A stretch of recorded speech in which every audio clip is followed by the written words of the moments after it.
On a souhaité poser véritablement les enjeux de cette transformation, puisqu'on a fait le constat qu'à date, il y avait eu finalement assez peu de travail, de panorama, de c'est quoi les tenants et les aboutissants de cette transformation. Je vais d'abord m'intéresser aux voyageurs, puis à l'opérateur, et enfin à l'interface entre opérateur et voyageur, et c'est peut-être là où se passe beaucoup de choses.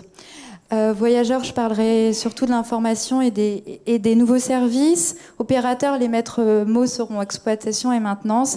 Et enfin, pour retenir aussi un mot-clé à l'interface entre opérateurs et voyageurs, sera celui du parcours client. Alors, comme vous le savez, il y a vraiment deux changements majeurs qui impactent le voyageur aujourd'hui. L'information voyageur qui est omniprésente, qui est personnalisée, qui est en temps réel, alors c'est quelque chose d'évident pour nous aujourd'hui, mais rappelez-vous, il y a 10 ans, c'était pas forcément le cas. Et de fait, ça devient vraiment la clé de voûte du système de mobilité. Et puis, le voyageur a aussi une nouvelle position. C'est pas seulement le client d'une offre de transport, mais il peut être d'une certaine manière un maillon de la chaîne, voire un fournisseur. On pense au cas du covoiturage. Et de fait, ça devient un individu de plus en plus multimodal qui peut choisir entre un certain nombre de services, que ça soit un usage assez classique de la voiture particulière ou des transports collectifs lourds, et aussi tous ces très nombreux services qui émergent de transports intermédiaires, on ne sait pas encore très bien les nommer, de voitures partagées, mutualisées, etc.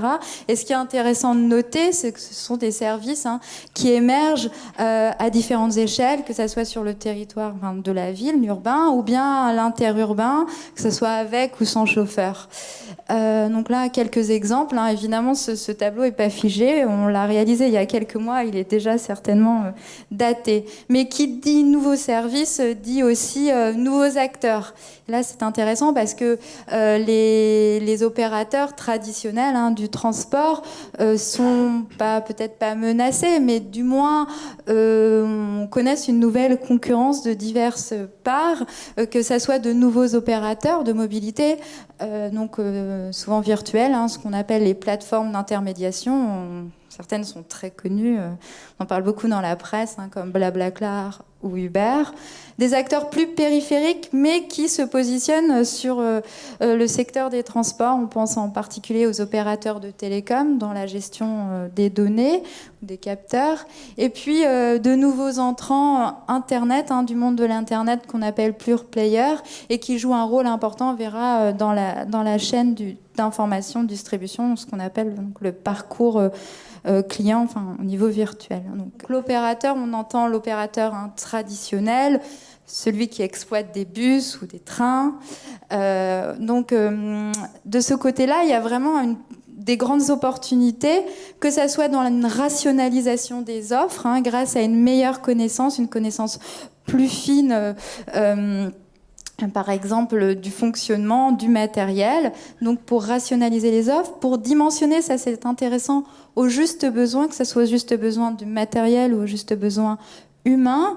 Et enfin, dans une logique après de maintenance, on appelle maintenance prédictive, donc pour prévoir des pannes éventuelles, plutôt que d'être dans une logique curative. Et on pense en particulier, par exemple, un exemple bien connu, c'est celui des moteurs d'avion, où grâce à la maintenance prédictive, on peut prévoir quasiment 90% des pannes, et donc les éviter, donc à cette gestion du big data et des statistiques qui en sont tirées. Donc voilà, là l'idée c'est des gisements importants, mais qui sont plus ou moins déjà révélés, on peut le dire, suivant les secteurs.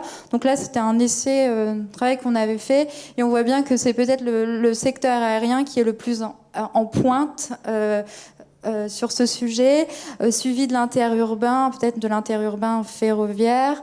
On a moins regardé la question de la route, on pourra y revenir. Et enfin, encore des gisements peu exploités dans le transport urbain. Je voulais finir sur un troisième point, donc l'interface entre le voyageur et l'opérateur, et c'est le parcours client. Le parcours client traditionnel, c'est se renseigner au préalable sur son déplacement, Et ensuite, l'acte d'achat du titre tarifaire.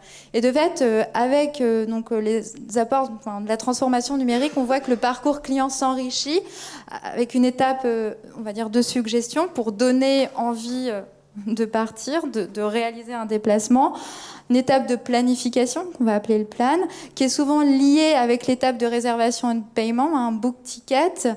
Et puis une étape d'évaluation qui s'est fortement développée ces dernières années où le client peut exprimer ou non sa satisfaction. Et de fait, ça permet donc d'enrichir. Il y a un fort enrichissement de ces fonctions. D'une part, ce parcours virtuel, d'une certaine manière, rend le parcours physique plus fluide pour le voyageur. Du côté de l'opérateur, on a une meilleure connaissance commerciale du voyageur et on peut pratiquer ce qu'on appelle yield management. Vous devez en faire parfois les frais quand vous achetez vos billets d'avion ou vos billets de train. On peut penser qu'à terme, ça pourra arriver peut-être dans le transport public ou du moins avoir des tarifications différenciées. On va y revenir juste après. Et ensuite, une logique multimodale porte à porte qui vous prend de chez vous et qui vous amène à destination. Donc ça peut être d'initiatives publiques. On parle beaucoup de l'initiative finlandaise Mass Mobility as a Service, qui intègre un ensemble de modes pour proposer donc cette intégration, je vais y arriver, multimodale sur une seule plateforme. Et pour finir, alors la question de la tarification qui nous a beaucoup intéressés, qu'on détaille vraiment plus dans le rapport. Là, je vais passer assez vite, mais l'idée, c'est en particulier dans les transports publics urbains, parce que c'est déjà fait dans le aérien et d'une certaine manière dans le ferroviaire interurbain, mais c'est de jouer sur la tarification grâce à une connaissance fine des attentes des clients, donc avec une gestion dynamique des tarifs. Une personnalisation aussi tarifaire entre des tarifs premium avec, par exemple, et puis un service qui va avec de première classe, de confort, etc. Et puis des tarifications plus seconde classe. Bon, aujourd'hui, en Ile-de-France, on n'est pas vraiment dans cette logique-là parce qu'on a le tarif, le pass unique. Donc, mais on peut réfléchir. Ça se fait à Londres, ça se fait à Tokyo.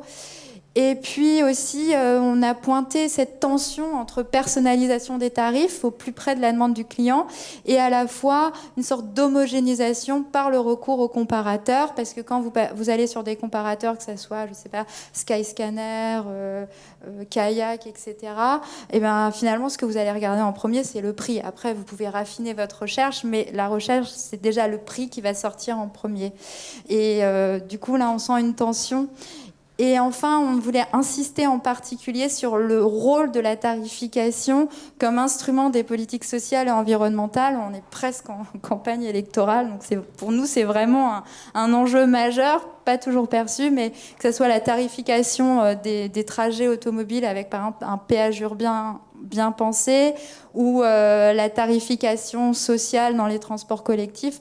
Voilà, il y a beaucoup de choses à faire et surtout avec une meilleure connaissance des clients grâce donc à cette information dont on dispose maintenant.